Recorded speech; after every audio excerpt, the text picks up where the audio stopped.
what I'm really wanting us to get in this weekend is how this quality of attention and presence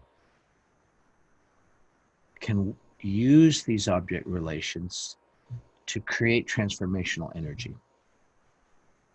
And the good news is, from this point of view, you're never going to run out of this fuel, because the object relations are showing up all day long.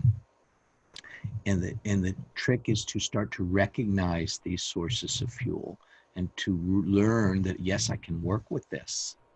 I don't have to be taken by it. I don't have to be hypnotized by it. I don't have to believe those stories. They are a story and they have some legitimacy, but they aren't who I am. They aren't what I am. And then the stories start to become a food rather than the walls that I'm trapped in.